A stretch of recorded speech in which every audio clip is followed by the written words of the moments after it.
Well, ahoy, we're jumping right into graphing linear equations in standard form. So, linear equations, we have found y equals mx plus b as the equation. However, there is another equation. In fact, this equation is called standard form. So instead of y equals mx plus b, we're going to learn a different form of the linear equation. It's what you get if you rearrange y equals mx plus b and put x and y on the same side. So this is called standard form. The nice thing about standard form is it's easy to find the x and y intercepts and to graph points to help you easily graph the line. So that's what we're going to do right now. Let's jump into it. Okay, so here's the general form for standard form. If you're a note taker, this is a great page to take notes on. So the standard form of linear equation is ax plus by equals c, where a, b, and c are numbers. And they can't both be zero. But one can be zero, but not both. So when a equals 0, the equation becomes by equals c, or y equals c over b. Now it's getting all abstract here. Basically what it's saying is it's going to be easy for us to find x and y intercepts by using 0. That's what we're going to be doing next. So that's a little foreshadowing here. So anyway, I'm going to leave this up here, let you pause it if you want to take some notes and analyze this. If you have a horizontal line, that is where y equals b, just straight up y equals b. And b is a point along the y-axis, and it doesn't matter what the x value is. And if you have a vertical line straight up and down, it's vice versa. It's like the opposite of that. It's with x. Anyway, we're going to go through some examples. I don't like this abstractness. Let's see some actual examples of this stuff. Here we go. Boom. All right. So let's say I want to graph y equals 4. So basically that is the equation 0x plus 1y equals 4 if we're talking standard form. And what that is going to be is a straight horizontal line where for every value of x, the value of y is 4. It's like here, negative 2, 4. Right here, 0, 4, even though they labeled it down here for some reason. And here, 3, 4. And if you draw the line, all of the points go through 4. Boom. So the equation y equals 4 is just a horizontal line that goes through 4. Okay, so what do you think the second one, x equals negative 2, what do you think that line is going to look like? If you said vertical, you'd be right. So for the second equation, where x equals negative 2, or standard form 1x plus 0y equals negative 2, it doesn't matter the y value. All of the x values will be negative 2. So there's a bevy of y values you could use. And you're going to get a straight vertical line up and down through negative 2. All right, there we go. There are vertical and horizontal lines.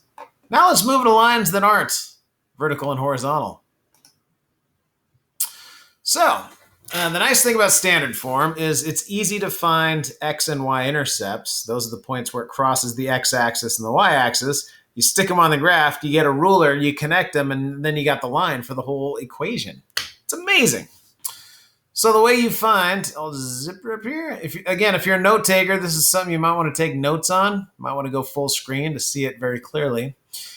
The main thing is, for a standard form, ax plus by equals c, or even slope-intercept form, which is the y equals mx plus b1, if you want to get the x-intercept, you're going to replace y with 0 and solve it for x. Okay, so the x-intercept happens when y equals 0. And the y-intercept happens when x equals 0. And the reason why is because where this line crosses the x-axis, the y value is 0. So whatever x is, that's your x-intercept. And where it crosses the y-axis, the x value is 0. So when x equals 0, there's the y-intercept. Okay, hopefully that is self-explanatory. If not, let's jump into an example and go through how it's used. So use intercepts to graph the equation 3x plus 4y equals 12. So the first thing you want to do if you want to find the y-intercept is what? So if you want to find the y-intercept, what are you going to do? Okay, so to find, oh, nice, look at that. I thought they were going to do the y-intercept first. They do the x-intercept first. Anyway, to find the y-intercept, I'm going to skip ahead. To find the y-intercept, you're going to substitute 0 for x and solve it for y. So you're going to replace x with 0. Boom. Solve it for y. You end up getting y equals 3. There's the y-intercept. Y equals 3. And then I had to click through the x-intercept. That was going to be my second question. Oh, well. So to find the x-intercept, you plug in 0 for y. You solve it for x. So that's what they did here. So you replace y with 0. You get 3x equals 12. So x equals 4 is the x-intercept. So then, if we have this graph right here, what is the coordinate for our x-intercept? Yeah, the coordinate for our x-intercept is 4, 0. So you put a dot at 4, 0. Okay, and the coordinate for our y-intercept is 0, 3. So you put a dot at 0, 3. Then you get a ruler or a nice straight edge, and you draw a line through those points. And there is the graph for this here equation. You don't need to make an in-out table. You can just pick the x and y intercepts by plugging in zeros and put them on the graph. All right, and then we're going to do some real-life examples for some of these. What's happening? Oh, I skipped too far ahead. Okay, so we are planning an awards banquet for your school. You need to rent tables that seat 180 people total, and tables come in 2 sizes. Small tables can seat 6 people. Large tables seat 10 people. So the equation 6x plus 10y equals 180 models the situation. X is the small tables. Y is the number of large tables. So I want you to find the x-intercept. What is the x-intercept? Okay, they probably did y first this time. Let's find out. All right, so the x-intercept, you're going to plug in 0 for y. You should get 6x equals 180. So x equals 30.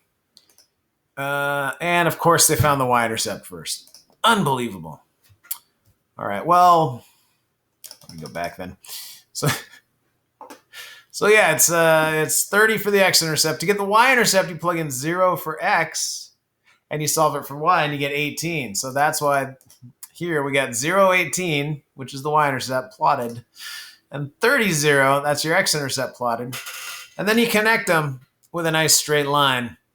This is this equation, which means that all points along this line make that equation work. They're different combinations of small and large tables that add up to 180 people.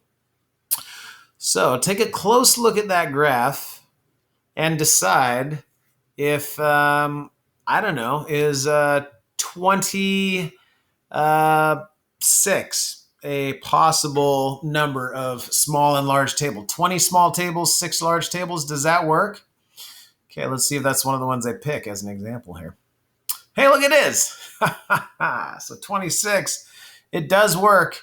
You can check it a couple of ways. So you can look on the graph, go over to 20 and up to 6. Boom, there's the dot. You can also plug it in like they did to that equation over here. So if you plug in 20 for x and 6 for y, you find out it does add up to 180. So 26 is a solution. It's a possible number of tables that we could have for this rental. Okay, so there we go. That is standard form of linear equations. The main thing is if you want x or y intercepts, you plug in zeros and solve them, and there's your x and y intercepts. And then draw your lines. Okay, if you have any questions, let me know, and I will see you in class. Arr!